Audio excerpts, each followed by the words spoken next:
welcome. You're watching FYI. I'm Sonal, Mehrotra, Kapoor. Just how dangerous is Pegasus? Can it cost people not just political power, but at times even their lives?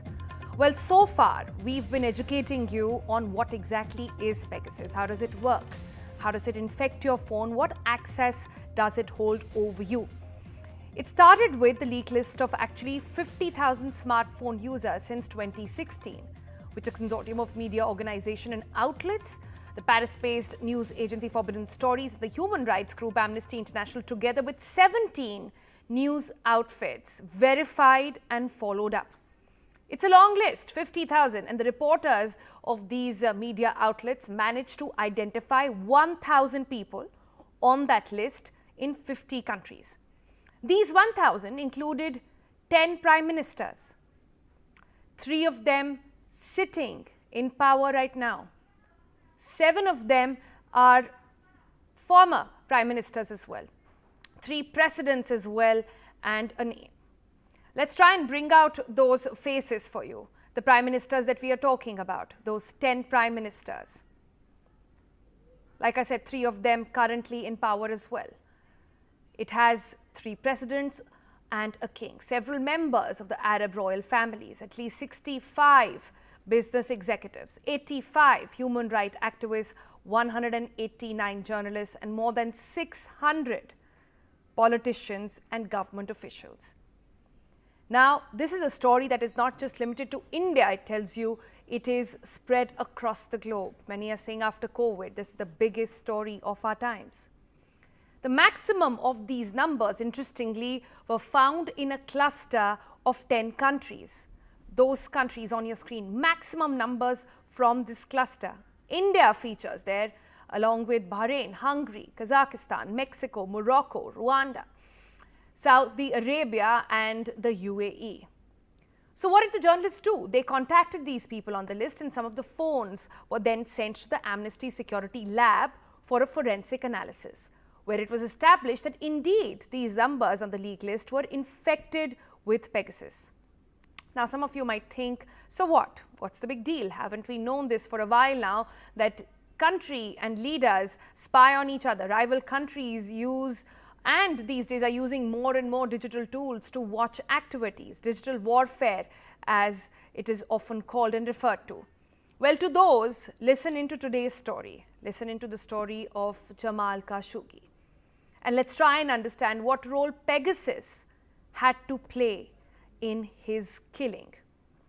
Now, on the 2nd of October 2018, journalist Jamal Khashoggi walked into the Saudi consulate in Turkey, but he never came back out. According to the latest Pegasus revelations, while Jamal's phone was never found, phones of those in his inner circle were infected with Pegasus.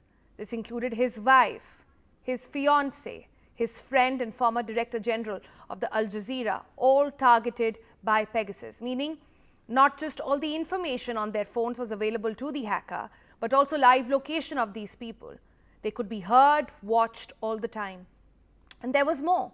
Some reports also suggest that Khashoggi was made to come to the Saudi consulate by design. It's what's called speared phishing, or a more targeted form of phishing. What happened? Well, according to the Citizen Lab researchers, a text was sent to the Saudi Sten Omar Abdulaziz, designed as a shipping update about a package that he had ordered. The link was traced to the domain connected to Pegasus and leading it to all the conversations that happened between him and Jamal. This included their daily conversations, when they will meet, where they will meet, etc.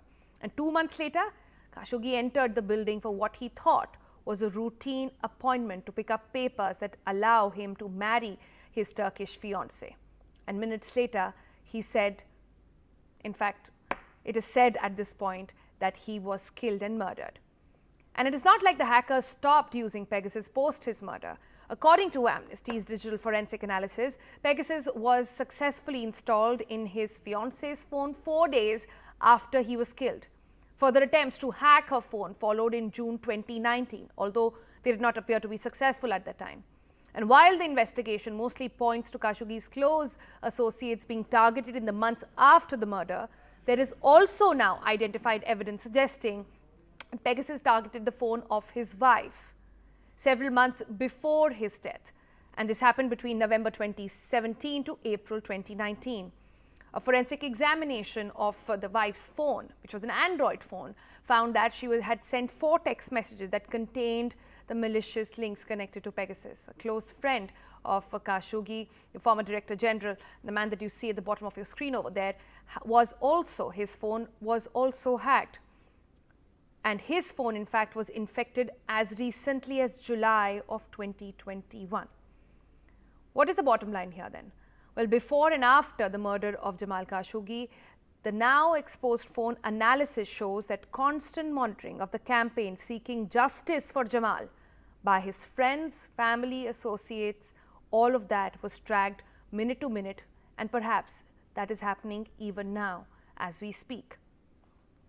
So having understood that, what really remains to be understood is where are we when it comes to the legality of this entire case and several others which will come to light as investigations carry on in this massive list of 50,000 people.